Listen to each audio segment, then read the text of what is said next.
ikaze mu kiganiro The Real Woman tugiye kuganira ku bintu bya event management ibitaramo cyangwa se ama concert cyangwa se ibindi bintu byaba byarabaye muri ino ete tuzi ko habaye Dîner en Blanc lastly habaye Refal habaye Red Avenue Gali Fashion Week voilà twabashije kugira abatumirwa rero abatumirwa hari witwa Teta Sandra muramuzi cyane akaba akunda gutegura ibirori byinshi cyane twatumiye ndetse na Kevin akaba yaritabiriye Dîner en Blanc ya 2015 mbimutsa ko muri kumwe na Ngirwema Christelle Pascal Belize nk'abantu b'abari n'abategarugori byabo byose twikundira ibirori beri bigiye mu birori ubundi n'iki ugiye kurebayo igihe ikintu cya mbere kinjyanayo ni ukwiye kunona baba bambaye ikintu cya mbere kinshishikaza kuko ukurayo utuntu tumwe na tumwe ariko no kwishyura no kunezerwa na bagenzi bawe ariko mainly fashion ugiye kwirebera mbangiye kwirebera utuntu nk'utwo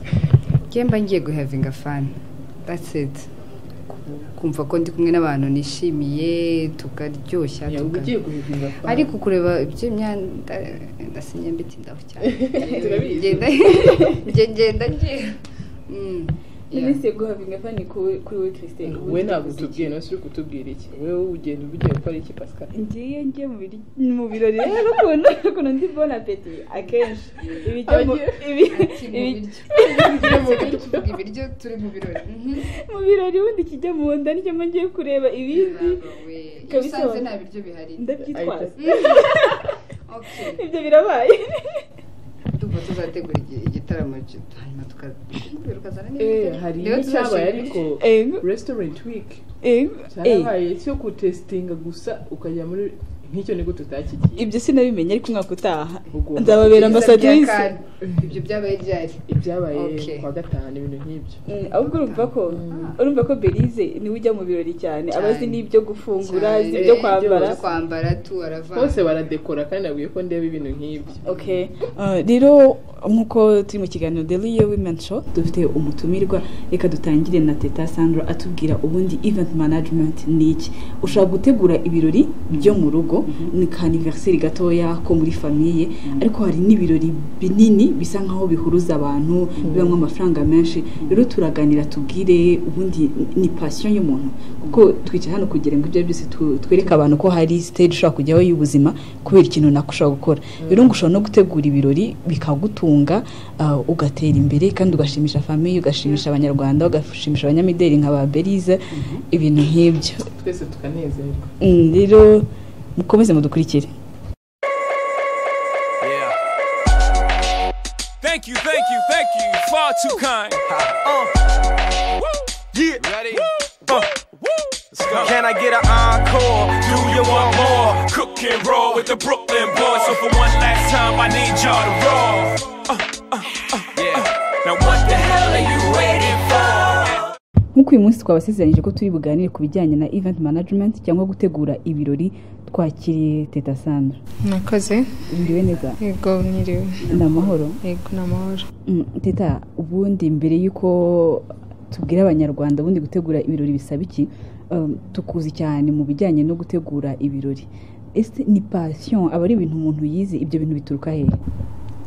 Bishobora kuba passion cyangwa bikaba n'ibyo umuntu yize kuko hari uburyo babyigamo ariko akenshi hano twese tubikora nka passion gusa kuba ubyiyumvamo ukagiramo na experience runaka gato no kuba ubikunda bikaba bigufasha kuko sinzi ko hari ikintu kiri technique cyane umuntu abyigamo uko imyaka igenda yongera experience nibwo ugenda ubyiga ariko byanoroha umuntu yarabyize nkaho watangiye kubitegura ryari nko muri 2012 ngo ninjiye cyane ibintu bya event management indirectly tuvuga ngo wenda ni company yanjye cyangwa ariko nkagenda nkorana n'izindi companies zibikora mu buryo butandukanye ariko nkanjye kubikora nk'ahari ibyanjye mbitangiye muri uyu mwaka yego ubwo nagiye nkora ama events amwe namwe ariko experience nagiye nzikura mu zindi companies nagiye nkoramo kugira ngo utangire gukora ibintu bya event management hari umuntu wabonye Teta aravuga ati uriya mukobwa ashobora kubishobora yari iyihe occasion kugira ngo ubyinjiremo bwa mbere ninjira muri ibintu bya events nagiye ninjiramo muri beauty pageants surtout ko nanjye naziciyemo muri SFB ariko nyuma nagiye ngenda nca mu zindi events zibitegura indirectly mfasha abantu kuba traininga muri public speaking ariko aribwo ndimo no gufasha muri event coordination zabyo ariko byo kubigira umwuga cyane nabikwiye ntangira coordinating a protocol team yo muri Guma Guma niho nagiye mbona experience n'abandi bagenda babona ko iyo quality nshobora kuba nyifite mu ya event management gugera ngo nabyumvamo cyane nubaga ari ibintu ndi gukora for short time hanyuma nza kujya muri company ibikora by'umwuga East African Promoters nkeka ko ariho nakwiye experience nakibazaho cyane mvuga ngo nashobora kuba nakora event runaka kuko ni company imaze imyaka 8 bikoramo so kuhakora experience ni ikintu kinini yego kandi byoroshe nanone kuko niyo field yabo gusa yego reka tuve kuri Teda ku giti cye tuvuge ko icyundi dukeneye abantu badutegurira iminsi mikuru aba event planners abantu ba managinga ibyo birori cyambere cyo nuko biraruhura sometimes hari igihe tuvuge ufite ubukwe nujye kwishaje umurimo wose wo muri ubwo bukwe kuva ubutangiye kubitegura kugera umunsi nyirizina sinzi ko wabyifasha kuko at a certain point ugomba kuba umugeni so niyo mpamvu uvuga birafasha iyo wicaye uri tranquille uzi ko hari umuntu runaka uri gukurikirana igikorwa cyawe birafasha ikindi bituma habamo n'imigendekere myiza y'ibyo wateguye kuko ufite umuntu ubaza ikintu kitagenze neza cyangwa ubaza uko gishobora kugenda neza kurushaho kuko experience runaka afite n'ikindi tugiye yama events yo kuvuga ngo n'ubukwe ni anniversaire n'iki hari izindi events umuntu akaya abantu babakeneye tuvuge nk'ama fashion shows n'ikintu umuntu wenda mu event planner planninga agashira mu bikorwa ariko kiba gifite inyungu runaka ku bantu tuvuge nk'aba stylist aba models n'abantu bakunda imyenda muri rusange bashobora kuza bakabireba so ni byiza ko abantu bafite ahantu basanga ikintu bashaka si gusa no muri fashion na muri music hari igihe uba ushaka nko kureba umuhanzi runaka igize imana umuntu akamukuzanira ukamureba performing akumva bya bihangano bye nyeka ko hari icyo bikeneye kuko ntago ubuzima bwose tuzabaho ari akazi sometimes we need that leisure time ariko leisure time yacu ihabwa agaciro n'ibikorwa ba event planners bari bakora nise ubundi umuntu aguha amafaranga runaka ubundi akavuga ati nanjye nkeneye iki bigenda biti cyangwa mwumvikana gute biterwa ushaka kuvuga ngo ukoranye na company runaka barashaka kwizihiza anniversary yabo cyangwa celebration y'imyaka runaka bateguye ngaho murumvikana ukababwira ati bitewe n'ibyo mushaka ko mbakorera muzanyishura amafaranga angaya n'ayangaya kugira ngo igikorwa cyanyu kigende cyangwa wowe iyo ufite project runaka ushaka gutegura ufite base yawe ukaba ufite abandi bantu bazamo in terms of marketing ndavuga muri iki gihe sponsors ya kwamamaza niba ikintu cyawe gifite valeur hazazamo abantu runaka hari igihe iyo ushoboye kubidefanda neza aba sponsors baguha amafaranga kugira ngo nabo ba brandingemo be nka visibility kuri bo so amafaranga abatuwe hari igihe ari contract runaka cyangwa ari project yawe uri initiating as an event manager kugira ngo ubundi event failing nikuvuga ngo itsindwe ni ibiki bituma event itagenda neza harimo factors nyinshi hari nkuko event ishobora kutagenda neza kubera utayamamaje neza kuko turabizi neza ko muri different media houses dukorana nazo different spaces zo kwamamaza arizo dukoresha kugira ngo bantu ushaka ko bamenye igikorwa cyawe ko gihari babimenye so iyo habayemo error muri communication ira failing ubwo point ya mbere ni communication yes kuri nge ni communication ikindi kuko burya internally iyo uri gutegura cya gikorwa ntago abantu baba bazi ibibazo uri guhura nabo ntibashobora no kumenya ngo okay kubera ahuye n'iki kibazo ntago tuzajyayo ariko once igikorwa cya gisohotse muri media cyahangaho hose ugomba kugicisha kugira ngo kimenyekane iyo kitagezemo nukuvuga n'undi ntibazamenya ibyo washatse gutegura so point ya mbere nje ni communication ikindi ni organization iyo abantu bamaze kwiyumvamo ko baje bagasanga wenda tuvuge niyo wavuze ko biri butangire saa moya twese as event planners duhura n'ikibazo cy'amasaha ntago ngiye kwivuga ngo ndewe ndabyubahiriza sometimes hari igihe some occasions byanga pe ukaba disappointed nayo ku masaha ariko akenshi abantu bakunda kwiyenerva kuri time management ugasanga yanditse wenda ku byapa byamamaza icyo gikorwa ko kizatangira saa moya bigatangira saa yine deja uwari kuza hamagara abagenzi bakabaza byatangiye ngo boya ashaka kwitabire kugasanga failure nanone ibaye aho ngaho. Ikindi ni delivery of services wavuze. Iyo uvuze ngo umuhanzi runaka zaza cyangwa fashion designer runaka zerekana imyenda ntaze bishobora kuta affecting your event ariko bika affecting ikurikiraho kuko credibility imbere y'abantu witakaje no kuvuga ibyo uvuga si byo ukora. Ariko iyo izo parts eshatu ngiye zigenze neza ubundi organization, communication no kuba ibyo wavuze birabaye koko iyo byagenze neza na failure buryo ishobora kuba. N'ikindi wenda no kwiga market kuko wenda mu gihe cy'imvura shaka kwashira apati yakabaye iri muri sama ugasanga impombye kuko abantu batashatse kuza muri iyo party cyangwa ifailinze ko abantu batashatse kuyizamo ahubwo kwera planning timing niba yagombaga kuba muri sama tukayisha mu gihe cy'imvura niyo abantu bataje ntuba blaming buryo niyo barabyishe. Tusa nk'abagana ku musozo Teta ngaho twabonye event wateguye bambaramo umutuku tujye kuna tubona dîner en blanc ejo bundi ndahazaza undi wambaye rose ndi yambara iki bite ko muduteye n'amabara kubera iki muhita Maria amabara? Bon, wenda navuga ku giti cyanjye impamvu nahisemo umutuku kuko I don't know wenda abandi dîner en blanc hari impamvu bahisemo umweru wenda uzahitamo umuhondo azaba afite impamvu ariko wenda njyewe impamvu y'umutuku ni icyambere cyo no kubera ugendera ku kintu niba ari wowe ugiye kukinishatinga cyangwa ugiye kwigana ibintu by'abandi. So ntekereza party naravuze theme yabiki. So theme yanjye ihurirana na dress code. Navuga niba tuje muri party kamwe tuje kwishima tuje gusangira spread love kuko nturi bujye muri party kuri buhure n'akana kango mukubita ingumi. Aho ngaho nta muntu buri ijya muri party ngo bigenze gutyo. So nsanga color ijyanye no gusabana no kwishima no gusharing urukundo ari red. So no kuyita Red Avenue nuko hari ahantu usanga buri muntu wese yisanzuye buzi ibyishimo kuko deja uba excited iyo wumvisha ngo ugiye kwambara umutuku.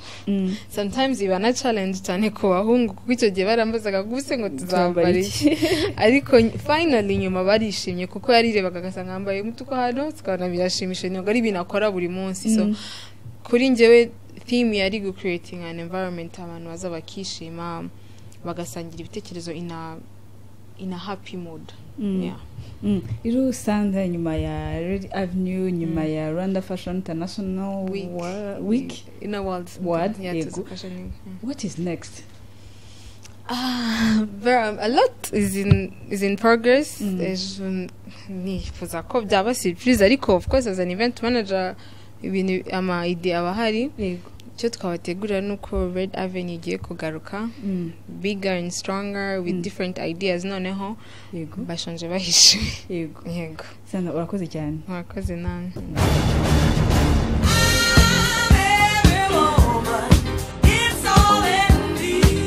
Eva ikaze mu kiganiro Women. Murakoze cyane. Ndabona umeze neza cyane. Nawe ariko sasa ubu tukaba tugiye kureba ka video kerekana ukuntu dîner en blanc yagenze. Tugaruka hama kubaza tubona to. Sawa nta kibazo.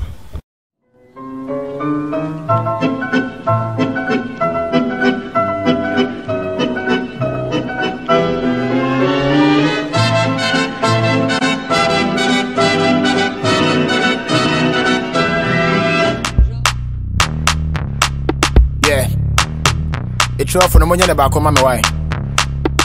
Go. Obi Antone Coalition.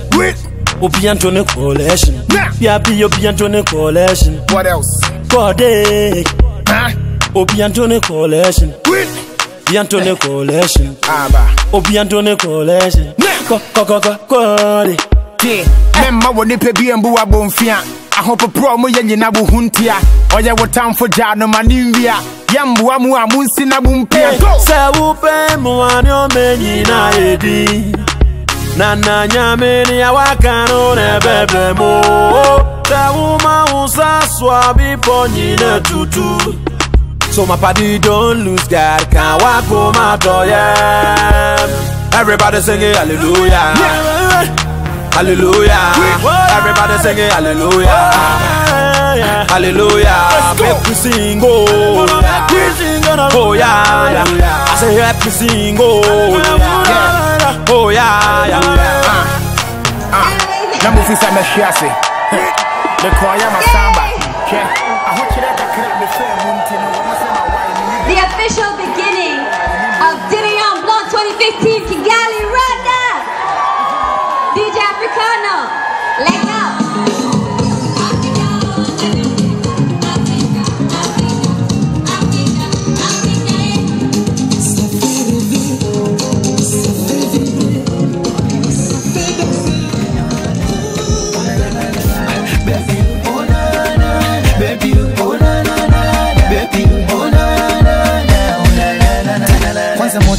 Moti sikia mwenzo nashitwa kijoti na moyo wangu ti unakimbia woga wa manoti na hofia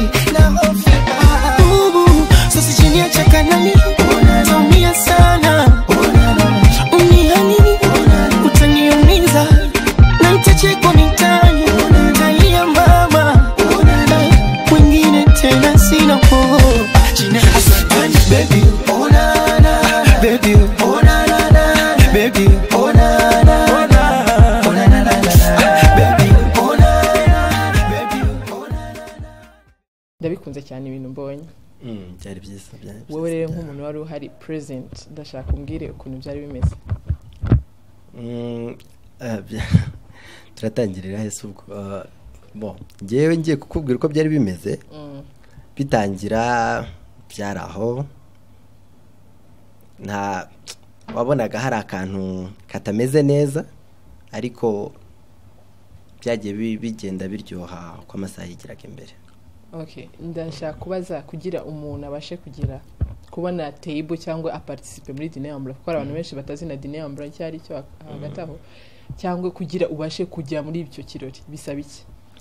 Bon nibyo navugaga ngo wabonaga hari akantu mbere hari ukuntu abantu bamenyaga ko Dîner en Blanc igiye kubaho abantu bakabyitabira bakaba benshi ariko uyu mwaka yabanje kugira ikibazo babanje kuvuga ko izaba le 25 juillet nyuma ya 25 juillet bayibikuraho bayimurira le 15 abantu ku buryo ubona abantu bari basanzwe bayitabira sibo baje hakaba hari ikintu cyahindutse kuko hari ikintu cyahindutse kinini urumva uko bagenda bimura abantu hari n'abacika intege.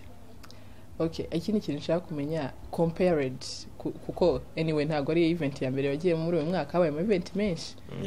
Dîner en Blanc kuno expecting aga ugereranyije nuko ayandi ma event wagiyemo habaye event nyinshi tutavuze hano ubona bongiye gucomparinga n'ayandi ma event ubona Dîner en Blanc niyo twahera kuri Dîner en Blanc zashize utarinze no kujya mu yandi ma event ubona Dîner en Blanc y'uyu mwaka ntago yari iryoshye nk'iyubushize nk'izageze zibanza mbere wabonaga bashyizemwo ubushake ukabona organisation nyine imeze neza ariko uyu mwaka ntago byari byiza nk'ibya mbere. Ese ubundi ndashaka kumenya Dîner en Blanc niki mwambara ibintu by'umweru mukajya ahantu mukahita muvuga ngo ni Dîner en Blanc natwe mbere ibyo no muri salo wayikora Dîner en Blanc. Oya bon hari abantu bishyize hamwe bajya bayorganiza ni event iba buri mwaka. Bon tutagiye kujya mu bintu bya histoire yayo ndende ariko ubundi Dîner en Blanc itangira yari couple y'abantu batari bafite amafaranga menshi bashaka kugira ibihe byiza baravuga ati noneho kuko tudashobora kujya muri fancy restaurants reka dushake uburyo ki tugenda tukishyira hamwe n'andi couple having a good time. So they decided to take their own food, their own drinks. They went to a park bararya baranywa and then they had a good time and they were like let's do this every year. So niho byatangiriye. Okay, Kevin waruriyo narindi ndashaka ume point of view apana in general wowe aho wari wicaye did you had fun like well actually tugenda twari tables ebyiri so I was with my friends we had a good time a really good time. It was fun, we're dancing, screaming, shouting, everything but ariko in general as in if your table wasn't fun as in Dîner en Blanc ntago yari kukuryohera so byaterwaga n'abantu. At the end you had fun. At the end we had fun. That's the point. Well, might have had fun, but Yeah, other people, ariko I'm not sure about ndikwaza other nka people. Kevin. Yes, I did have fun. He had fun. Yes, he did. Great. A great time. So twishimiye kukwakira mu kiganiro cyacu. Nanjye nuko. Hoping to see you next time again. Of course, I'll be there. Yeah. Anytime you want. Tumaze kuganira na Kev, ariko twari dufite n'umuntu wari uhari ubwo watubwira tubwira utuntu wabonye bariya Kevin iburiya yagize ubwoba bwo tubwira utuntu tumwe na tumwe. We ntiwihishire kabisa. Nk'udukiberi urushaka kumenya iki. Wenda bizi ko kuri detail. Christelle baramuzi. Tubwire. Kandi niba ubushize wari urimo hose turabizi tubwira ibintu wabonye byo bimeze bite. Ibintu nabonye nuko iyi dîner en blanc cyane ko tuba twagiye tugiye kuryoherwa ariko nkurikije izo nagiyemo mbere nibaza ko izo nagiyemo mbere arizo zari nziza kurusha iyi mwaka wenda sinjye nyine wabibonye n'abantu benshi babashe kubiremarka gusa wowe iyo wagendaga uri kumwe n'abantu abo mwajyanye ntimuryoshye mwarabihirwaga completely ariko niba ugiye uri kumwe kwitwaje muza mugahembega fan cyane ko nka table yacu twebwe table yacu yari shosho iki wese mu gutanga bira 15. Oya kimwe nuko nshobora no kubitanga ngiye gutura mu rusengero. Okay, no kuvuga ngo 15 urukumva ari menshi cyangwa ni make? Nge ndumva ari menshi. Ariko atari uko ari menshi wenda kuyo mfite, ariko ko ari menshi nk'umunyarwanda. Oya tugeranyije yuko batanga amafaranga 15 bakizanira icyo kurya. Yes, everything actually murabyizanira. Niko abantu boga Nigeria dîner en blanc niko babiteguye kuva inatangira uri haizo 15,000 hama mukashaka ibintu byanyu byo kunywa mukabizana mukazana n'ibyo kurya ariko hatavuze ko haba exception iyo mwumva mutari capable kuzana ibyo kurya mukora amakomande na kazana solelona mukora commande mwebwe mukazabisanga hariya mugenda mugitwaje ça vaut la peine kuyatanga ngiye ndumva Pascal afite ikibazo cy'ayo mafaranga afite icyo kibazo cy'ayo mafaranga sinzi kibaha ahubwo duso reka tumujye ufite ikihe kibazo cy'ayo mafaranga oya niyo byaba ari bibiri sibyo ariko ntago numva ukuntu imodoka iza igaparika kuri stade Amahoro i Remera mugasohoka mukicara amasaha 3-4 wizani ibyo kunywa wizani ibyo kurya mwarangiza mugataha watanze wishyuye ikisuku wishyuye gukodesha stade reka nkubwire nishyuye kuryoherwa ngewe byose nigeze mbitekereza byo vuga ngo ndishyura 15,000 ndayiza mbihirwe n'indayiza oyewe nishyuye izo 15,000 kugira ngo ndyoherwe usangiye n'abandi utaherukanaga nungo guhuza abantu none se ubundi kunzi ko amakanzu n'amajipo atari ibintu byawe kare bari bagakuye hehe nambaye rumbiya ari nambaye rumbiya igera munsi y'ibirenge oyikuye hehe nagiye mu mujyi zari zihari mujyi hari amaduka azi gutara amakuru yamenya babiri cyane ubonye se ko nose bambaye abantu se bambaye ahubwo mbwira ko kana ngenda shaka detail ukuntu bari bambaye byo bimeze bite Belize ngira ngo yigeze kureba video y'ukuntu nabonyeho gatoya banarambaye neza byubashye ariko umweru buriba mwiza nibwo wawe yambariye gute rwose ari umufuka ari umweru abari sawa cyane ko ese ntago wabonye abantu barambaye ibintu bya Colombian n'amashapo we ya ni creativity harimo n'abambaye nk'abarabu nk'abashehe cyuba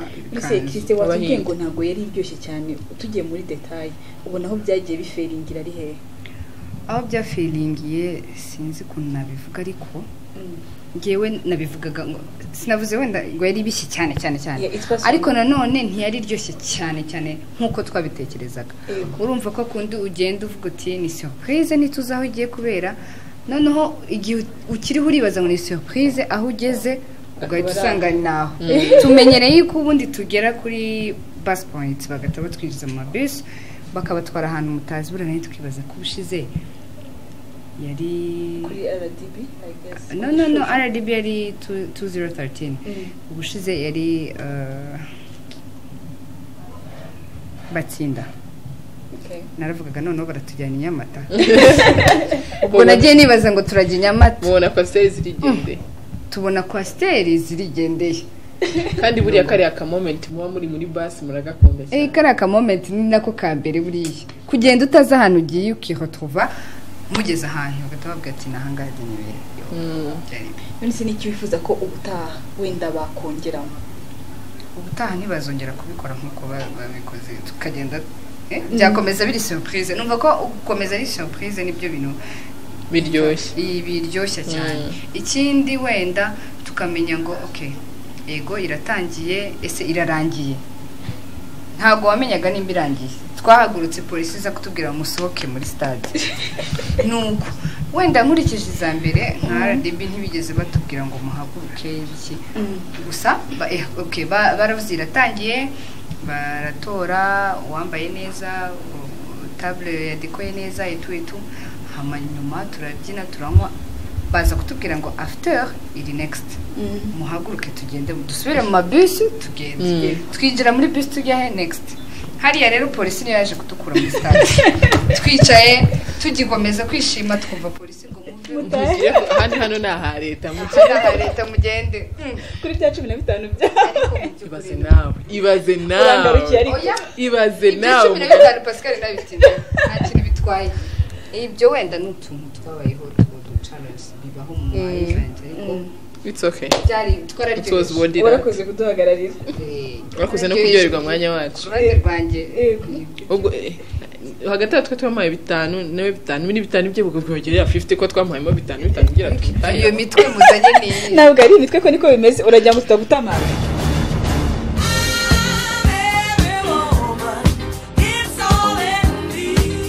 dusoza ikiganiro cyacu rero The Real Woman turashimira abatumirwa bacu Teta Sandra ndetse na Keva cyane ntibagiwe Belize na Pascal twakoranye ikiganiro hanyuma tugiye kubasigiramo aka video ka Native akaba ari umukobwa w'umunyarwandakazi uba muri Canada araririmba nimugende kure mu karebe kararyoshye cyane ibyo byose bararyoherwa ntabwo twabahitiramo ibintu bitaryoshye okay hanyuma rero tutaribagirwa ndabibutsa yuko kuri Facebook Instagram YouTube harahandira na Twitter mwakwandika ijambo Real Woman kuri Instagram Real Woman Rwanda, Facebook Real Woman, YouTube, Twitter naho ni Real Woman Rwanda.